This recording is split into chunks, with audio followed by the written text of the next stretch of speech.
Pesan baginda Nabi Shallallahu Alaihi Wasallam kepada Abu Dzar dan Mu'adz bin Jabal tadi yang pertama adalah bertakwa dimanapun berada. Yang kedua memperbaiki apa?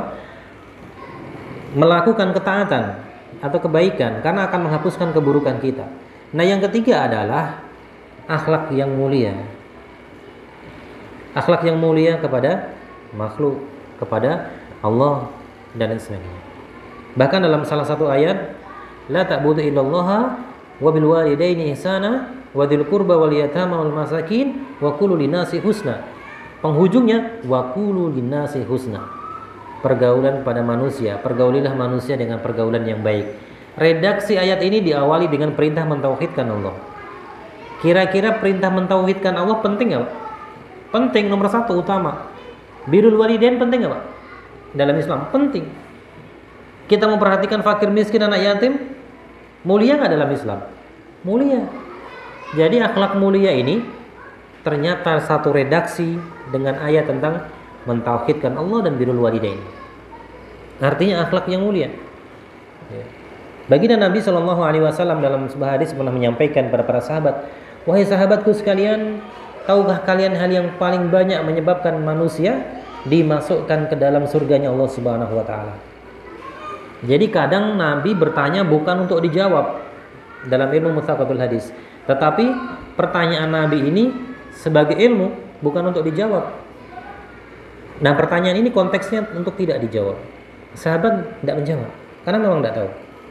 Kemudian baginda Nabi Shallallahu Alaihi Wasallam mengatakan, taqwallah wa husnul khuluq, bertakwa kepada Allah dan akhlak yang mulia. Bahkan akhlak mulia ini pahalanya bisa setara dengan orang yang qiyamul lail setiap malam dan puasa di siang hari setiap hari.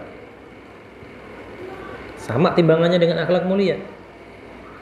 Apa saja akhlak mulia? Menahan amarah, ya. Kita bertemu saudara kita senyum, ya. Kemudian tidak merasa diri yang terbaik, ya. Semakin banyak kita mengaji, semakin banyak kita belajar, maka menjadikan diri kita tidak merasa lebih hebat dibandingkan yang lain.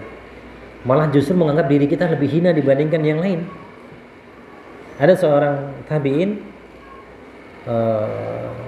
Muhammad, saya lupa namanya, Rabi bin Khutsaim, Al-Imam Rabi bin Khutsaim. Nanti bisa kalau bapak-bapak misalkan suka dengan buku-buku sejarah, beliau ini termasuk dalam generasi tabi'in. Ada dalam bukunya Muhammad Bashar, ya, tentang kisah para tabi'in. Rabi bin Khutsaim ini pernah mengatakan, ketika saya berada duduk bersama para sahabat Nabi, maka seperti seorang pencuri. Artinya apa? Merasa paling hina. Jadi tidak boleh malah kita merasa saya paling taat. Tidak. Semakin banyak ngaji, semakin banyak baca Quran, semakin kita tawadhu, semakin murah senyum. Jangan sampai semakin banyak ngaji, semakin banyak baca buku, angker wajah kita, senyum sulit, ya. Kemudian kata-kata yang menyakiti orang, tidak. Tapi justru sebaliknya, kita semakin banyak belajar menjadikan akhlak kita lebih baik, akhlak kepada keluarga, ya, akhlak kepada teman dan lain sebagainya. Kita buktikan bahwa hadirnya kita di dalam majelis-majelis ketaatan, hadirnya kita dalam momentum-momentum ketaatan, ada efek baik untuk keluarga kita. Hubungan kita dengan istri semakin baik, ya. Kejujuran kita semakin tinggi kepada keluarga, kasih sayang kita semakin baik dan lain sebagainya.